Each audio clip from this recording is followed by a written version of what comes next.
Hey everyone, welcome back to our scenes. So in this particular video, I'm going to give you an explanation for the chapter Acids, Bases and Salt, chapter 2, which is in your part 1 book, second chapter. So before dealing with the chapter or before moving on with the chapter, let me explain you what are acids, what are bases and what are salts. So keeping the matter simple, let's start with what are acids and what are bases. To be frank, or to just keep it in simple words, acids and bases are opposite of one another. These both are substances. Acid is also a substance and base is also a substance, but both have properties which are opposite to one another. So we're just going to see here what are those properties. These are just general ones which will give you an idea when can you call a substance as an acid and when can you call a substance as a base.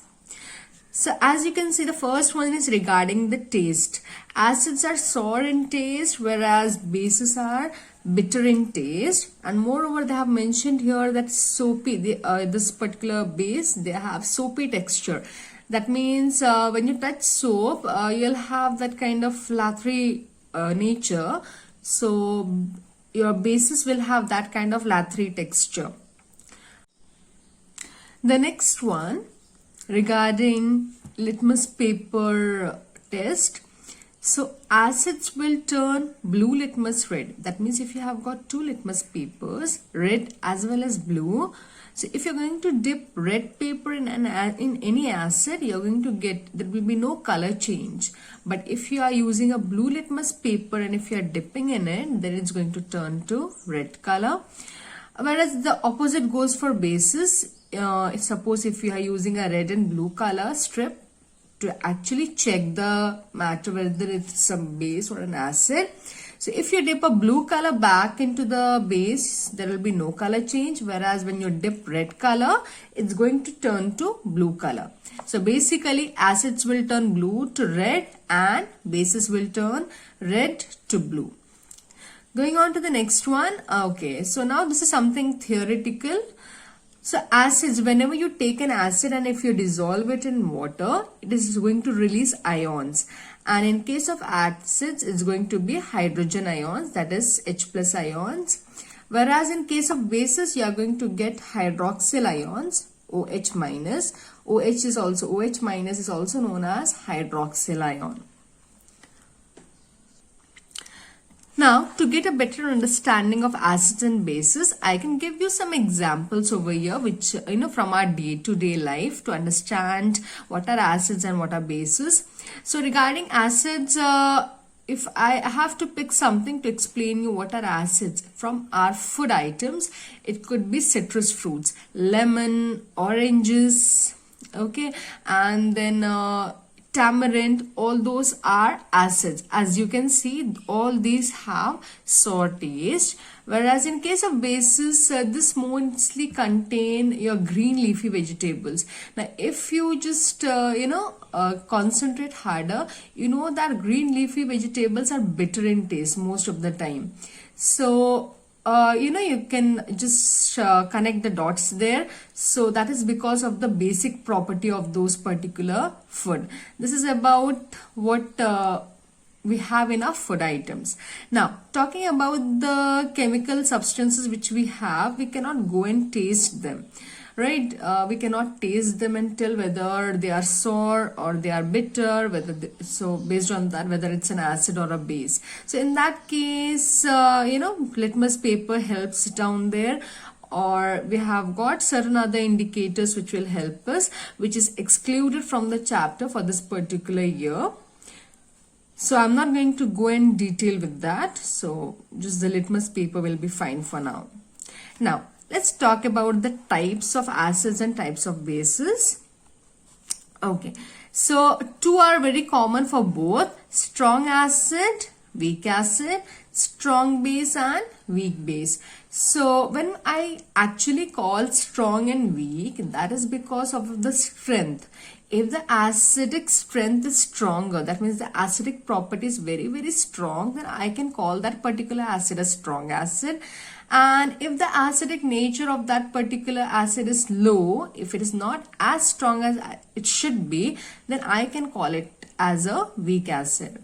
Same goes for the base, just the vice versa. If the basic property is stronger, I'm going to call it as a strong base, and if it is weaker, I'm going to call it as a weak base. Now, let's talk about how can you decide whether an acid or a base is strong and weak. So to understand that, as mentioned before, acids give H plus ions in aqueous solution along with the respective anion, that is what you dissolve in the water.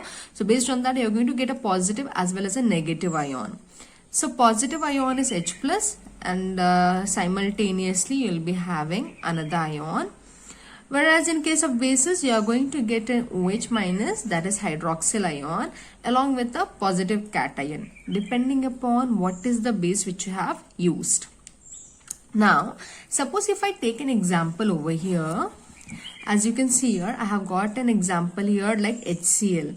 So HCl will split after dissolving in water. It's going to split into H plus along with Cl minus. Now, once split, it is not easy for these ions to combine back. Like if I take an example for a base, that is going to be NaOH. So after dissolving in water, it is going to split into Na plus OH minus. So as you can see here, hydroxyl ion, and here we have got hydrogen ion. Now my point is, if at all this splitted ions, if they are not if the attraction between them is completely lost, and if they are not able to combine back, in that case it is a strong acid. Whereas in other cases like weak acid and weak bases, like first one is acetic acid, that this is actually a vinegar. So see here, when they dissolve in water, they'll split into ions, and very soon they'll come back and combine. So that is the reason why the acidic nature will not be strong. Same goes for the base. Here I have taken ammonium hydroxide. So here also the ions will not remain ions for long. They'll go, and the attraction between them will be strong. They'll come back and combine together. So the basic or the acidic property respectively, which will not be highlighted much, like in case of strong acid and strong bases. So that is how we are actually deciding whether a given acid or a base is strong or weak. Now, going to the next part. Okay, the concentrated diluted, this I'll deal with later. Let's talk about alkali or alkalis. So alkalis are nothing but they are bases which are readily soluble in water. That means if a base is dissolving in water, if you put it in water and it gets dissolved, that means it gets completely mixed, then I can call that particular base as alkalis. Whereas if it does not dissolve, it is not an alkali. Okay, next coming to concentrated acid and dilute acid. So what is a concentrated acid and what is a dilute acid? Concentrated acid is something which is having large amount of acid with very little water. That means that particular content is having it's very strong. That means the concentration is very high. The water content in that acid will be very low, whereas the acidic content will be very high. But in case of dilute acid, it's going to be the opposite. The acidic content is low and water content is high. So in order to explain this in simple manner, I can explain it through your concentrated syrup bottles, which we use for making drinks and all. The best example which everyone understands is Ruah Afza, or any kind of syrup, concentrated syrup which you get for making your drinks.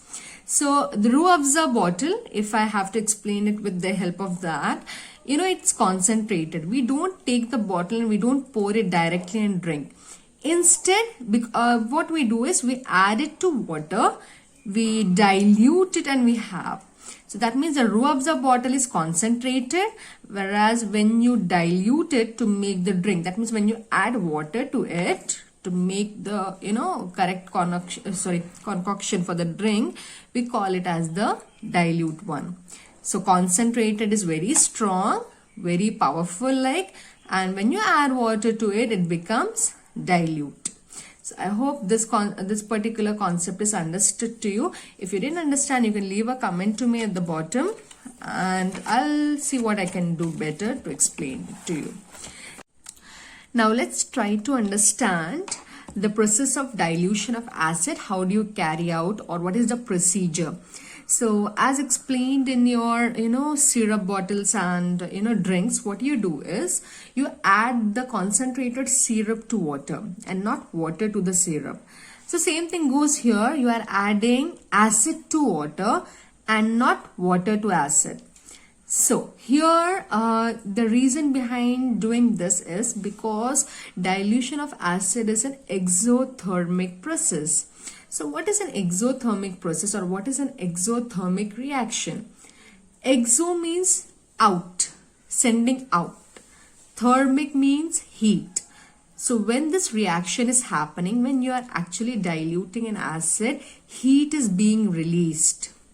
So when we are doing this, even in the right way, our beaker will start to get warmer, or with time it starts to get hotter. So when you are adding the wrong way, that is water to acid, the heat produced will be very, very high. The reaction formed will be much more faster. Hence, because of the large amount of heat produced, there is high risk of bursting of the beaker because of all the energy pented up inside. It will burst out and it can cause severe injuries. Whereas if you are adding acid to water, it goes in such a way that you are not supposed to drop the entire thing inside the water. Just go on. No, you are supposed to do that drop by drop. A drop of acid, if you add, you are supposed to continuously mix it, and when it is mixed properly, then add a little more acid and then mix it. So it's like slow adding with continuous stirring. So that is the procedure which is used for dilution of acid for the safer aspect. So that's about acids and bases. Now let's talk about salt. What is a salt? A salt is something which is formed by the reaction between acids and bases. When acids and base react with one another, you are going to get a salt. This particular reaction of formation of salt is also known as neutralization reaction. Okay. Now, as you know well, just discussed just few minutes back, that we have got strong acid, strong base, as well as weak acid and a weak base. Now, depending upon the type of acid and the type of base which is reacting with one another, you're going to get a difference in the salt. That is, if in this case, like in the first case, my acid is stronger than my base, hence whatever salt is produced, it will have slight acidic nature because acid was stronger than the base. Hence, I'm going to get a acidic salt. Along with water, water is common for all the four cases. Now, in the second case, I have got a weak acid with a strong base. Since the base is stronger, I'm going to end up with salt which is basic in nature, which will have basic property at the higher level, along with water. Now, for the third and fourth case, we are going to just select the common ones. That is strong acid with strong base. I'm going to get a neutral salt. That means it will be neither acidic nor basic. And same goes for the second one, that is weak acid and with weak base. I'm going to get a neutral salt. Now, as you can see, acidic nature salt and basic salt, then neutral salt. How do you decide this? How do you decide how do you measure it? How much acidic it is or how much basic it is? We are going to understand that in the next part.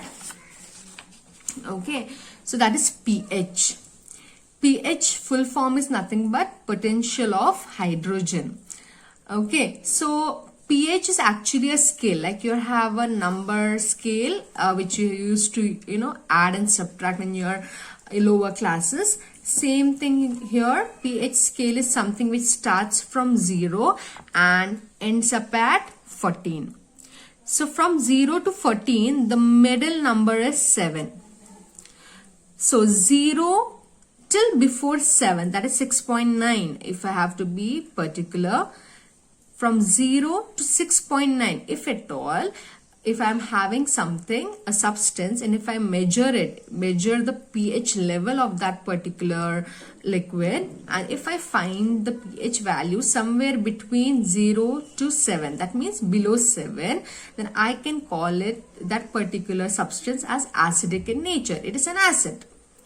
And if at all the pH level is somewhere between 7 and 14, that is above 7, it won't exceed 14. 14 is the last number. So if it is above 7, then it is going to be a base. Whereas if it is correct 7, then it is neither acidic nor basic. I'm going to call it neutral. So now, as you can see here, this one is acidic salt. Acidic means it is going to be, the pH value is below 7. If it is a basic salt, pH value is above 7, between 7 and 14. Now, neutral salts means its pH value is correctly 7. The pH value will, for both of this, will be correctly 7. So that is for this particular session. For the next session, I am going to deal with the rest part of your chapter. Thank you.